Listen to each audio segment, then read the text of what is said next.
ஆண்டவராகிய இயேசு கிறிஸ்து அங்கே ஒரு அழகான உவமையை சொல்கிறார். இளைய சகோதரன் தகப்பனாரோடு சண்டையிடுகிறான், சொத்தை பிரிக்கிறான், அதை பணமாக மாற்றுகிறான். அப்பொழுது தூரதேசத்துக்கு செல்லும்போது நண்பர்களோடு செல்கிறான்.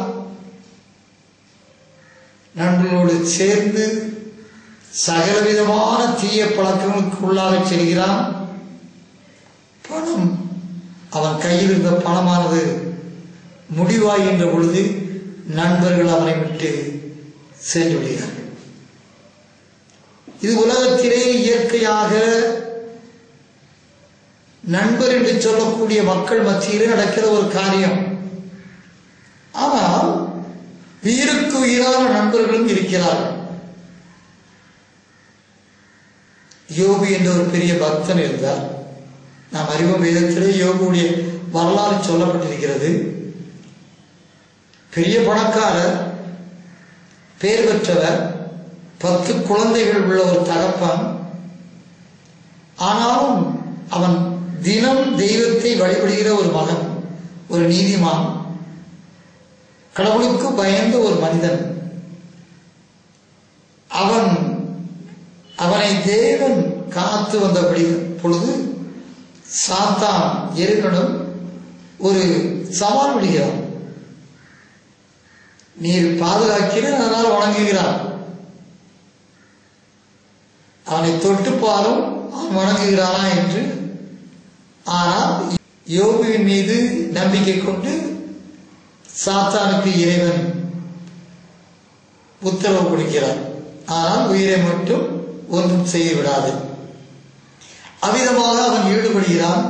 சாத்தான் அவ்விதமாக யோபுடைய வாழ்க்கையிலே குறுக்கிட்டு தன்னுடைய குழந்தைகளை 10 பேரும் இறக்கும்படியாக செய்கிறான். சொத்து சுகம் எல்லாம் இழக்கிறான்.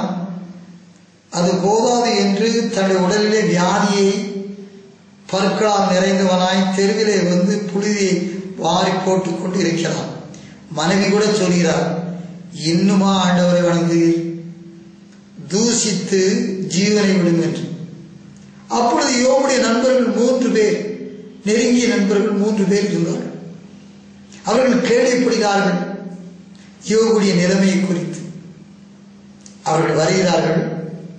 அவருடைய பரிதாப நிலையை பார்த்து, யோபு சாம்பலிலே உட்கார்ந்திருந்தது போல தாங்களும் சாம்பலிலே உட்கார்ந்து கொண்டு சட்டைகளை பிய்த்துக் கொண்டு தலையிலே புழுதி வாரி போட்டுக் கொண்டு அவனோடு கூட அந்த துன்பத்தை அனுபவித்தார்கள்.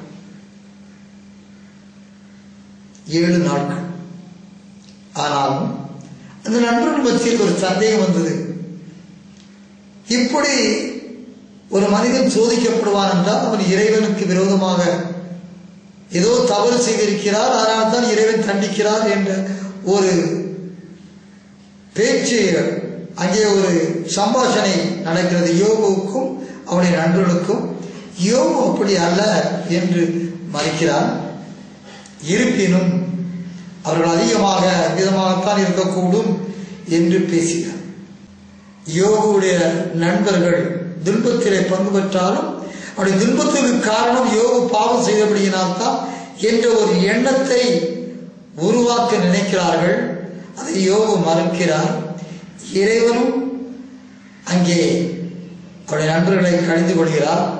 ஆனாலும் இந்த நண்பர்களுக்காக வேண்டுதல் செய்கிற பொழுது யோபும் ஆசீர்வதிக்கப்படுகிறார். தன்னுடைய நண்பன் வேதனைப்படுகின்ற பொழுது அந்த வேதனையிலே பங்கு கொள்கிறவன் தான் உண்மையான நண்பன். வேதம் சொல்கிறது, உண்மையான நட்பு என்பது நண்பனுக்காக தன் ஜீவனையே கொடுப்பது. இயேசு சொல்கிறார் யோவான் 15ஆம் அதிகாரத்திலே, நான் நண்பர் என்று அழைக்கவே விருப்பப்படுகிறேன்.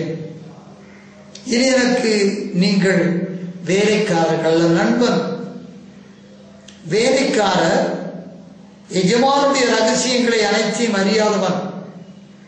ஆனால் நண்பன் எல்லாவற்றையும் அறியக்கூடியவன். இறைவன் சொல்கிறார், நண்பன் நான் உங்களுடைய நண்பன். யார்? சகலவற்றையும் உருவாக்கின ஆண்டவர் சொல்கிறார், நான் உங்களுடைய நண்பன். அவர் சொன்னதை போன்றே தன்னுடைய நண்பனுக்காக ஜீவனை கொடுப்பதே சிறந்த அன்பு, நண்பனுக்காக ஜீவனை கொடுப்பதே சிறந்த அன்பு என்ற இலக்கணத்திற்கு ஏற்ப சொன்னது போன்று சிலுவையிலே நம்ம நண்பர்களாக கருதி நண்பர்களாக ஆக்கிக்கொண்டு நம்மையெல்லாம் மீட்பதற்கு ஆண்டவராய் இயேசு கிறிஸ்து சிலுவையிலே தொங்கினார். நல்ல நண்பன் நமக்கு துன்பம் வருகின்ற வேளையிலும் அவன் நம்மோடு நின்று நம்முடைய துக்கத்திலும் துயரத்திலும் பங்கு பெறுகிறவனாக இருப்பான். பணம் இருக்கின்ற பொழுது மாத்திரம் அல்ல, பணம் இல்லாத பொழுதும் கூட அவன் சிறந்த நண்பனாக இருப்பான். ஏன்? தாவீதின் நண்பன் சவுலுடைய மகன் யோனத்தான். ஒரு வழியிலே பார்ப்போம் என்றால் யோனத்தான் தாவீதுக்கு மச்சன். அவருடைய சகோதரியைத்தான் அவர் மணமுடித்திருக்கிறார். கோலியாத்தை வென்றது நிமித்தம் யோனத்தான் பட்டத்துக்கு வர வேண்டிய இளவரசன். ஆனாலும் தாவீதோடு இறைவன் இருக்கிறார். அவர் செய்கிற காரியத்தை இறைவன் ஆசீர்வதிக்கிறார் என்பதை உணர்கிறான், நட்பு பாராட்டுகிறான். தாவீதை அதிகமாக யோனத்தான் நேசிக்கிறான்.